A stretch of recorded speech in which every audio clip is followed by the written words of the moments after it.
नमस्कार दोस्तों, स्वागत है आपका आज के मुख्य समाचार में, जिसमें सबसे पहली और बड़ी खबर उत्तर प्रदेश से आ रही है, जहां पर आम आदमी पार्टी ने योगी सरकार पर लगाया बड़ा आरोप। कहा लापरवाही से गई उत्तर प्रदेश के मंत्री की जान। जिसके बाद संजय सिंह ने सीएम योगी आदित्यनाथ पर एफआईआर दर्ज कराने की मांग कर दी है। जी हां दोस्तों, बेहद बड़ी खबर निकल के आ रही है। उत्तर प्रदेश में सीएम योगी आदित्यनाथ पर एफआईआर दर्ज कराने की मांग यहां पर उठाई गई है। इसी के साथ दूसरी बड़ी खबर में आपको बताएंगे कि भाजपा चुनाव में धांधली की तैयारी कर रही है। ये बड़ा आरोप अखिलेश यादव ने लगा दिया है। ये बेहद बड़ी खबर, 2022 में उत्तर प्रदेश में विधानसभा चुनाव होने हैं और उससे पहले ये बड़ी खबर आ रही है। अखिलेश यादव ने बड़ा आरोप लगा दिया है। और तीसरी बड़ी खबर में आपको बताएंगे कि चीनी भाजपाई भाई दिग्विजय सिंह ने गुजरात दंगे के बाद चीन यात्रा लेकर पीएम मोदी पर साधा निशाना। जी हाँ दोस्तों, हर एक खबर की गहराई में आपको ले जाएंगे, लेकिन उससे पहले अगर आपको भी ऐसा लगता है कि उत्तर प्रदेश में योगी की सरकार और देश में मोदी की सरकार कोरोना से लड़ने में सफल नहीं हुई है, तो आप अभी इस वीडियो को लाइक कीजिए और इस लाल बटन को दबा के इस चैनल को फ्री में सब्सक्राइब करके घंटी बजाइए और कमेंट में लिखिए जय हिंद। दोस्तों, रुक करते हैं तमाम बड़ी खबरों की तरफ।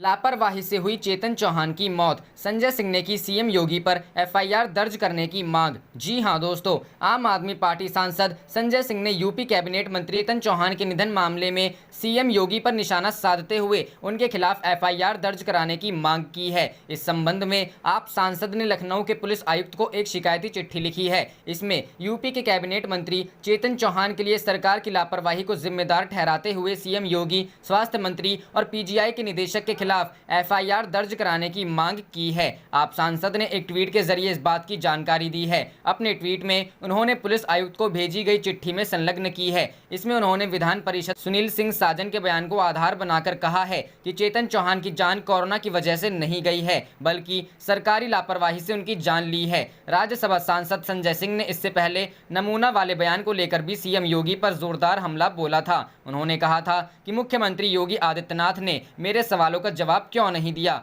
मैंने जो प्रश्न उठाए उनका जवाब देने की बजाय मुझे नमूना कहा। संजय सिंह ने कहा कि अगर ब्राह्मणों पर हो रहे अत्याचार पर बोलना नमूनापन है तो आप मुझे नमूना कह सकते हैं। रुख करते हैं अगली खबर की तरफ। भाजपा चुनाव में धांधली की तैयारी में अखिलेश। जी हां दोस्तों, समाजवादी पार्टी अध्यक्ष अखिलेश यादव ने आरोप लगाया कि भारतीय जनता पार्टी 2022 के विधानसभा चुनाव में धांधली की तैयारी में है और फर्जी आरोप लगाकर सपा को बदनाम करने की साजिश होने लगी है, जिससे सावधान रहना होगा। श्री यादव ने पार्टी मुख्यालय में रविवार को प्रमुख नेताओं के साथ संगठनात्मक और राजनीतिक मसलों पर चर्चा करते हुए कहा कि समाज में नफरत और अफवाह के जरिए भ्रम और भय फैलाने की साजिश भाजपा की रणनीति से हमें सावधान रहना है। पार्टी संगठन को बूथ स्तर तक मजबूत बनाकर हम भाजपा की साजिशों का मुकाबला कर सकेंगे। उन्होंने कहा कि सामाजिक न्याय का मुद्दा युवा पीढ़ी के भविष्य के साथ जुड़ा है। गरीब, पिछड़ों, दलित और अल्पसंख्यकों के प्रति भाजपा का रवैया द्वेषपूर्ण है। इनकी छात्रवृत्ति बंद हो गई और फीस की क्षतिपूर्ति भी नहीं हो रही है।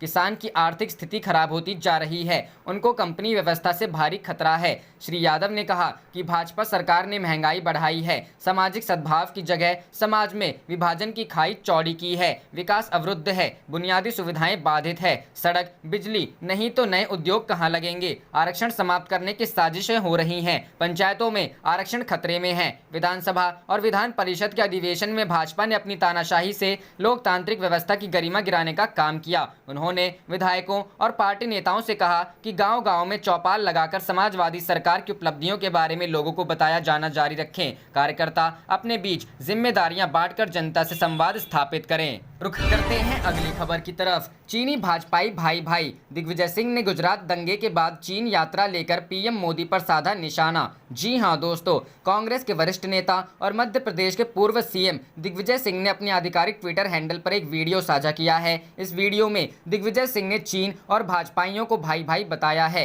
वीडियो के कैप्शन में दिग्विजय सिंह ने लिखा है कि शी मोदी भाई। दिग्विजय सिंह द्वारा शेयर की गई वीडियो में बताया गया है कि गुजरात दंगों के बाद जब यूके, अमेरिका समेत दुनिया के कई देशों ने तत्कालीन गुजरात सीएम नरेंद्र मोदी पर पाबंदी लगा दी थी, उस वक्त मोदी ने चीन का रुख किया था। वीडियो में कहा गया है कि नरेंद्र मोदी के सीएम कार्यकाल के दौरान ही चीन गुजरात में सबसे बड़ा निवेशक बन गया था। वीडियो में दावा किया गया है कि 2017 में गुजरात विधानसभा चुनाव के समय चीन के सरकारी अखबार ग्लोबल टाइम्स में छपे एक लेख के मुताबिक चीनी कंपनियां चाहती थीं कि गुजरात में बीजेपी की सरकार बने, इसमें उनका फायदा है। वीडियो के अनुसार नरेंद्र मोदी ने केंद्र में सत्ता सत्ता में आते ही चीनी निवेश को मंजूरी दी। चीन की कंपनियों को मुफ्त में जमीन दी गई। चीन की कंपनियों ने गुजरात में 45,000 करोड़ का निवेश किया। चीन के साथ जारी सीमा विवाद के मुद्दे पर कांग्रेस केंद्र की मोदी सरकार के खिलाफ काफी आक्रामक है। कांग्रेस का दावा है कि चीन द्वारा लद्दाख में कई किलोमीटर भारतीय कब्जे वाली भूमि में घुसपैठ की गई है। गलवान घाटी में दोनों देशों की सेनाओं के बीच हुई हिंसक झड़प में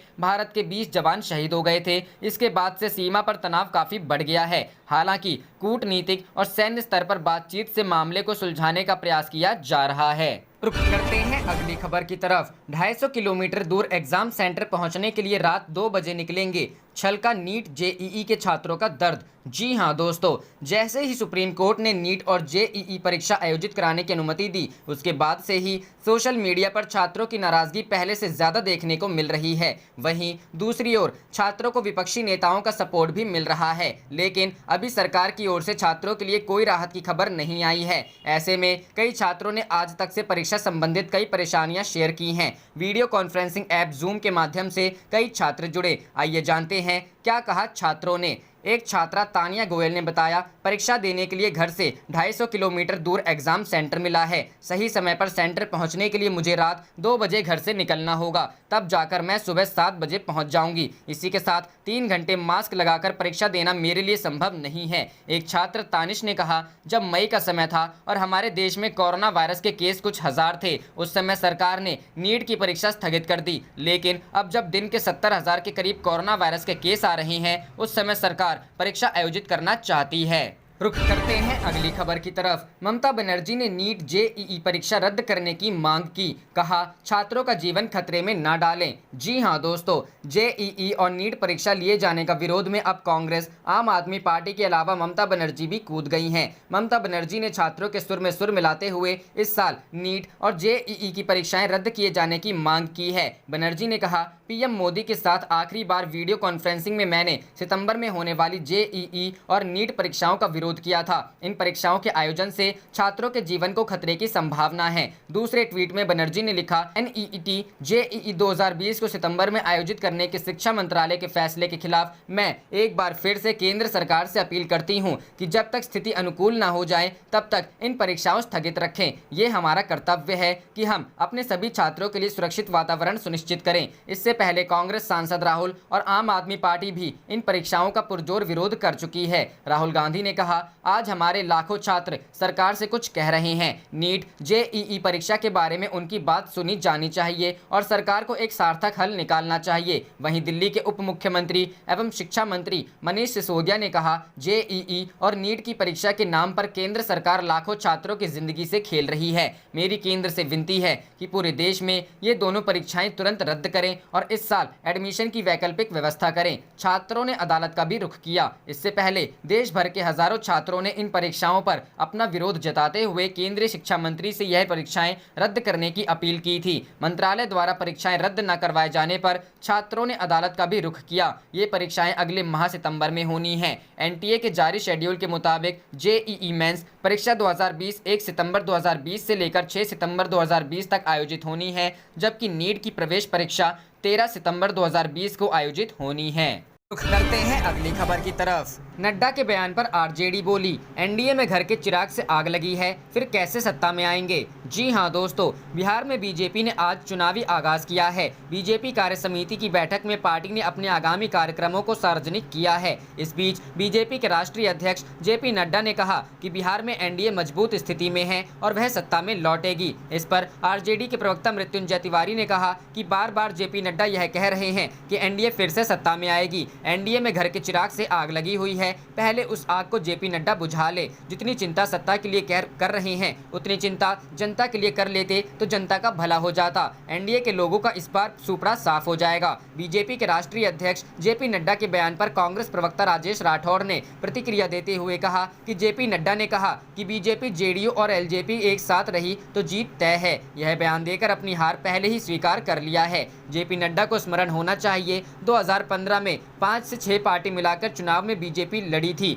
तब चुनाव हार गई थी। जेपी नड्डा ने स्पष्ट कर दिया है कि जब 3 दल चुनाव लड़ते हैं तो जीतते हैं, अर्थात बीजेपी की अकेले चुनाव लड़ने की क्षमता नहीं है। वहीं इस मामले पर जेडीयू प्रवक्ता अंजुम आरा ने कहा कि बिहार की जनता ने शासन करने के लिए कांग्रेस को 40 वर्ष दिया, 15 साल आरजेडी को दिया, लेकिन इन पार्टियों ने वंशवाद स्थापित करना और अपने परिवार का पोषण करने में समय बिताया। हमारे बिहार को बीमारू बना दिया था और बेदहाल राज्य की श्रेणी में ला खड़ा किया था। 2005 में एनडीए गठबंधन को बिहार की जनता ने अपना आशीर्वाद दिया और नीतीश कुमार के मुख्यमंत्री बनने के बाद बिहार विकासशील राज्य की श्रेणी में आया। रुख करते हैं अगली खबर की तरफ। कांग्रेस ने सभी विधायकों को टिकट नहीं काटने का दिया भरोसा, कहा चुनाव की तैयारी करें। जी हां दोस्तों, बिहार विधानसभा चुनाव से पहले कई पार्टी के विधायकों को डर लग रहा है कि कहीं इस बार उनका पत्ता साफ न हो जाए, लेकिन कांग्रेस ने अपने सभी विधायकों को भरोसा दिया है कि टिकट नहीं कटेगा। आप लोग चुनाव की तैयारियों में जुट जाएं। इस बार कांग्रेस ने किसी का टिकट नहीं काटने का मन बनाते हुए सभी को अपने क्षेत्र में तैयारी करने की हरी झंडी दे दी है, जिसके बाद विधायकों ने राहत की सांस ली है। अगर कोई विधायक दूसरे दल में जाता है तभी उसकी जगह पर दूसरे उम्मीदवार को मौका मिल पाएगा। 3 नेता बनाएंगे रणनीति। कांग्रेस आलाकमान ने बिहार विधानसभा चुनाव में रणनीति और सीटों के चयन और बंटवारे को लेकर पार्टी के सीनियर नेता अहमद पटेल, केसी वेणुगोपाल और शक्ति सिंह गोहिल को जिम्मेवारी दी है। ये सभी आरजेडी सांसद प्रेमचंद गुप्ता के सहयोग से अहमद पटेल की लालू यादव से सीट के मसले पर लगातार बात हो रही है। बताया जा रहा है कि कांग्रेस बिहार में 80 सीटों की दावेदारी पेश करेगी। अगर इतनी सीटें मिल जाती हैं तो नए नेताओं को मौका इस बार मिलेगा। रुख करते हैं अगली खबर की तरफ। राहुल गांधी फिर से थामेंगे कांग्रेस की कमान, पार्टी के कई नेताओं ने की ये मांग। जी हां दोस्तों, कांग्रेस अध्यक्ष पद को लेकर पार्टी में फिर गुटबाजी शुरू हो चुकी है। कांग्रेस के नेता अध्यक्ष पद को लेकर अलग अलग बटे नजर आ रहे हैं। कांग्रेस के कई नेता पूर्व अध्यक्ष राहुल गांधी के साथ खड़े नजर आ रहे हैं। इस बीच छत्तीसगढ़ के मुख्यमंत्री भूपेश बघेल ने रविवार को कांग्रेस नेता राहुल गांधी को पत्र लिखकर कांग्रेस पार्टी के अध्यक्ष के रूप में कार्यभार संभालने का अनुरोध किया। छत्तीसगढ़ के मुख्यमंत्री भूपेश बघेल ने कांग्रेस नेता राहुल गांधी को अपने पत्र में लिखा कि आपसे विनम्र अनुरोध है कि असहमति के स्वरों के बीच अविचलित रहते हुए देश को नई दिशा दिखाएं तथा कांग्रेस का नेतृत्व पुनः संभाले। उन्होंने पत्र में लिखा कि राहुल गांधी के नेतृत्व में ही कांग्रेस ने गुजरात, मध्य प्रदेश और छत्तीसगढ़ के विधानसभा चुनावों में बेहतरीन प्रदर्शन किया था और देश की वर्तमान संकट की स्थिति से उबारने के लिए सोनिया गांधी और राहुल गांधी ही एकमात्र विकल्प बचे हैं। वहीं असम कांग्रेस अध्यक्ष रिपुन बोरा ने कांग्रेस अध्यक्ष सोनिया गांधी को पत्र लिखकर राहुल गांधी को कांग्रेस अध्यक्ष की जिम्मेदारी देने का अनुरोध किया ताकि वे पार्टी का नेतृत्व कर सकें और भाजपा और आरएसएस से सामने में लड़ सके। महाराष्ट्र कांग्रेस प्रेसिडेंट बाला साहेब थोराट ने कहा कि अब राहुल जी को कांग्रेस का नेतृत्व करना चाहिए। मैं सम्मान के साथ कहना चाहता हूं कि राहुल जी वापस आएं। जब तक राहुल जी पदभार नहीं संभालते, सोनिया जी अंतरिम प्रेसिडेंट की तौर पर जिम्मेदारी संभालती रहें। बता दें कि सोमवार को कांग्रेस कार्य समिति की बैठक होने वाली है। मीडिया रिपोर्टर्स के अनुसार कांग्रेस के अंतरिम अध्यक्ष सोनिया गांधी ने कहा है कि सोमवार को होने वाली कांग्रेस कार्य समिति की बैठक में वो पार्टी के अंतरिम अध्यक्ष पद से इस्तीफा दे देंगी। वहीं पंजाब के मुख्यमंत्री अमरिंदर सिंह ने कांग्रेस में गांधी परिवार के नेतृत्व को चुनौती देने के कुछ पार्टी नेताओं के प्रयास का विरोध किया। उन्होंने साफ कहा कि सोनिया गांधी जब तक चाहें उन्हें अध्यक्ष बने रहना चाहिए। उनके बाद राहुल गांधी को कमान संभालनी चाहिए, जो पूरी तरह सक्षम हैं। रुख करते हैं अगली खबर की तरफ। शिक्षक, छात्र, अभिभावक परेशान, भावी पीढ़ी को अंधकार के गर्त में धकेल रही भाजपा सरकार, अखिलेश यादव। जी हां दोस्तों, समाजवादी पार्टी अध्यक्ष अखिलेश यादव ने कहा है कि प्रदेश में शिक्षा व्यवस्था बेहाल है। शिक्षक, छात्र, अभिभावक परेशान हैं, भावी पीढ़ी को अंधकार के गर्त में धकेला जा रहा है। प्रदेश में सिर्फ 27% बच्चों के पास ही लैपटॉप या स्मार्टफोन है, वाईफाई सुविधा नहीं है। ऐसे में ऑनलाइन पढ़ाई कैसे प्रभावी हो सकती है। अखिलेश यादव ने कहा कि कोरोना संक्रमण के कारण मार्च से ही स्कूल कॉलेज बंद हैं। स्कूली बच्चों को कोविड-19 से सबसे ज्यादा खतरा है, इसलिए शिक्षा विभाग के उच्च अधिकारियों ने ऑनलाइन शिक्षा देने का तरीका खोज निकाला है। यह व्यवस्था कंप्यूटर, लैपटॉप या स्मार्टफोन के बगैर चलने वाली नहीं है। सपा सरकार ने भविष्य की संभावनाओं के मद्देनजर छात्र छात्राओं को 18 लाख लैपटॉप बांटे थे। स्मार्टफोन देने का भी वादा था। भाजपा सरकार के आते ही यह योजना बंद कर दी गई। भाजपा वाले तब इनका मजाक उड़ाते थे, आज वही बुनियादी जरूरत बन गए हैं। सपा अध्यक्ष ने कहा, प्रदेश में बिजली की हालत दयनीय है, नेट कनेक्शन होने पर भी उसकी चाल सुस्त चलती है। विद्यार्थियों के सामाजिक आर्थिक स्तर में बहुत अंतर है, जिससे ऑनलाइन शिक्षा सबके लिए सुगम नहीं है। बहुत से शिक्षक भी ऑनलाइन शिक्षण में प्रशिक्षित नहीं हैं। संस्कृत विद्यालयों की दुर्गति। अखिलेश ने कहा, भाजपा संस्कृत व संस्कृति की गौरवशाली परंपरा की बातें बहुत करती है, पर हकीकत में में इनकी उपेक्षा करने में आगे है। मौजूदा भाजपा सरकार के समय संस्कृत विद्यालयों की निरंतर उपेक्षा की जाती रही है। अब भाजपा सरकार इन्हें बंद करने जा रही है। इनमें पढ़ा रहे प्रकांड विद्वानों एवं अध्ययनरत छात्रों के भविष्य को देखते हुए उनके समुचित समायोजन पर ध्यान देना चाहिए।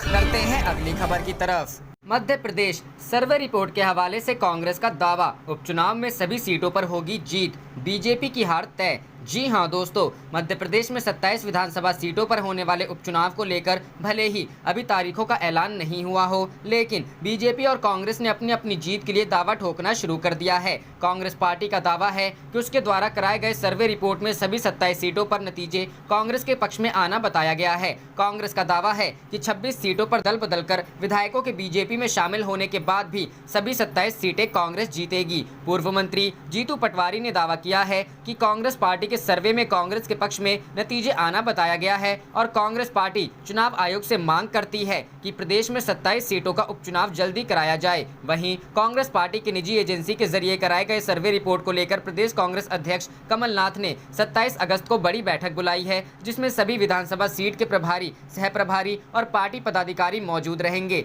कमलनाथ निजी एजेंसियों से मिली सर्वे रिपोर्ट को लेकर विधानसभा प्रभारियों के साथ मंथन करेंगे। सर्वे रिपोर्ट में जहां पर कमजोरी बताई गई है उन इलाकों पर फोकस करने की रणनीति तैयार होगी। कांग्रेस पार्टी की कोशिश है कि इस बार उपचुनाव में 2018 के चुनाव नतीजों को दोहराते हुए 26 सीटों पर जीत हासिल की जाए और इसी रणनीति पर कांग्रेस पार्टी अब काम करती हुई नजर आ रही है। हालांकि इससे पहले पीसीसी चीफ कमलनाथ दावा कर चुके हैं कि उपचुनाव में 20 से 22 सीटें कांग्रेस को हासिल होंगी, लेकिन अब कांग्रेस पार्टी ने 20 और 22 के आंकड़े से ऊपर जाने की तैयारी करना शुरू कर दिया है। रुक करते हैं अगली खबर की तरफ। कमलनाथ का शिवराज पर हमला, बोले जिनका आप जिक्र करते हैं उनका इतिहास धोखा और गद्दारी से जुड़ा है। जी हां दोस्तों, मध्य प्रदेश में 27 सीटों पर होने वाले उपचुनावों के मद्देनजर राजनीतिक बयानबाजी तेज हो गई है। शनिवार को ग्वालियर के फूलबाग में जब बीजेपी के कदावर नेताओं ने कांग्रेस और कमलनाथ पर जमकर निशाना साधा, वहीं पूर्व सीएम कमलनाथ ने ट्विटर के जरिए पलटवार करते हुए सीएम शिवराज सिंह चौहान को घेरा। कमलनाथ ने कहा कि होने वाले अपने ईमान का सौदा करना, जनादेश को धोखा देना, पीठ में छुरा घोंपना, जनता व लाखों कांग्रेस कार्यकर्ताओं के विश्वास को तोड़ना, वह भी सिर्फ सत्ता की चाह के लिए, पद प्राप्ति के लिए, चंद स्वार्थ पूर्ति के लिए, वो भी उस पार्टी के साथ जिसने मान सम्मान पद सब कुछ दिया, बताए क्या कहलाता है। दल छोड़ना व जनता के विश्वास का सौदा करने में बहुत अंतर है। पूर्व सीएम ने आगे कहा कि जिन सम्मानीय लोगों का आप जिक्र कर रहे हैं, उन्होंने कभी अपने मूल्यों, सिद्धांतों व आदेशों का सौदा नहीं किया। इनमें से कितनों ने भाजपा में प्रवेश लिया। राजनीतिक क्षेत्र में आज भी कई लोग सिर्फ अपने मूल्यों, सिद्धांतों व आदर्शों के लिए जाने जाते हैं और कईयों का इतिहास भी धोखा, गद्दारी से जुड़ा हुआ है। रुख करते हैं अगली खबर की तरफ। नीट जेईई परीक्षा पर सरकार अपने रुख पर कायम, विरोध के स्वर हुए तेज। सुब्रमण्यम स्वामी से लेकर राहुल गांधी ने भी उठाई आवाज। जी हां दोस्तों, सरकार द्वारा national eligibility cum entrance test और ज्वाइंट एंट्रेंस एग्जामिनेशन की परीक्षा कराने के फैसले का विरोध लगातार जारी है। विरोध के स्वर से जुड़ते हुए पूर्व कांग्रेस अध्यक्ष राहुल गांधी ने कहा है कि सरकार को छात्रों की सुननी चाहिए। रविवार को किए गए ट्वीट में उन्होंने लिखा, आज हमारे लाखों छात्र सरकार से कुछ कह रहे हैं। नीट जेईई परीक्षा के बारे में उनकी बात सुनी जानी चाहिए और सरकार को एक सार्थक हल निकालना चाहिए। राहुल गांधी से पहले यही बात दिल्ली के शिक्षा मंत्री मनीष सिसोदिया और भाजपा नेता सुब्रमण्यम स्वामी भी कह चुके हैं। सिसोदिया ने शनिवार को इससे जुड़े 3 ट्वीट्स किए। इनमें उन्होंने लिखा, जेईई नीट की परीक्षा के नाम पर लाखों छात्रों की जिंदगी से खेल रही है केंद्र सरकार। मेरी केंद्र से विनती है कि पूरे देश में ये दोनों परीक्षाएं तुरंत रद्द करें और इस साल एडमिशन की वैकल्पिक व्यवस्था करें। अभूतपूर्व संकट के इस समय में अभूतपूर्व कदम से ही समाधान निकलेगा। अच्छी पत्रकारिता मायने रखती है। संकट काल में तो और भी अधिक दी प्रिंट आपके लिए लेकर आता है कहानियां जो आपको पढ़नी चाहिए, वो भी वहां से जहां वे हो रही हैं। हम इसे तभी जारी रख सकते हैं अगर आप हमारी रिपोर्टिंग, लेखन और तस्वीरों के लिए हमारा सहयोग करें। इसके अलावा उन्होंने तर्क दिया कि सिर्फ नीट जेईई की परीक्षा ही एडमिशन का एकमात्र विकल्प नहीं है। दुनिया भर में शिक्षण संस्थान एडमिशन के नए नए तरीके अपना रहे हैं। उन्होंने कहा, हम भारत में क्यों नहीं कर सकते। बच्चों की जिंदगी प्रवेश परीक्षा के नाम पर दांव पर लगाना कहाँ की समझदारी है। रुख करते हैं अगली खबर की तरफ। सिंधिया के ग्वालियर पहुंचते ही बीजेपी कांग्रेस कार्यकर्ता आमने सामने, कोविड-19 प्रोटोकॉल का जमकर उल्लंघन। जी हां दोस्तों, पूर्व केंद्रीय मंत्री और बीजेपी के राज्यसभा सांसद ज्योतिरादित्य सिंधिया शनिवार को मध्य प्रदेश के ग्वालियर पहुंचे। मार्च में कांग्रेस छोड़ने के बाद ये उनका पहला ग्वालियर दौरा था। इस दौरान जहां बीजेपी कार्यकर्ताओं में सिंधिया के स्वागत को लेकर जोश दिखा, तो वहीं नाराज कांग्रेस कार्यकर्ताओं ने उनका जमकर विरोध किया। कई बार दोनों पार्टी के कार्यकर्ता आमने सामने आ गए। इस दौरान सोशल डिस्टेंसिंग और कोविड-19 प्रोटोकॉल की जमकर धज्जियां उड़ी। ज्योतिरादित्य सिंधिया के साथ सीएम शिवराज सिंह चौहान समेत पार्टी के बड़े नेता मौजूद थे, जो 3 दिवसीय सदस्यता अभियान शुरू करने पहुंचे थे। इस दौरान कांग्रेस कार्यकर्ताओं ने 3 जगहों पर विरोध प्रदर्शन किया। साथ ही पूर्व मंत्री लखन सिंह यादव समेत कई कार्यकर्ताओं ने सिंधिया को काले झंडे दिखाने की कोशिश की, जिसके बाद पुलिस ने उन्हें हिरासत में ले लिया। इसके अलावा बालेंदु शुक्ला ने भी ग्वालियर में गिरफ्तार दी, वो भी पहले बीजेपी में थे। आप देख रहे थे आपका अपना चैनल जय हिंद जय भारत।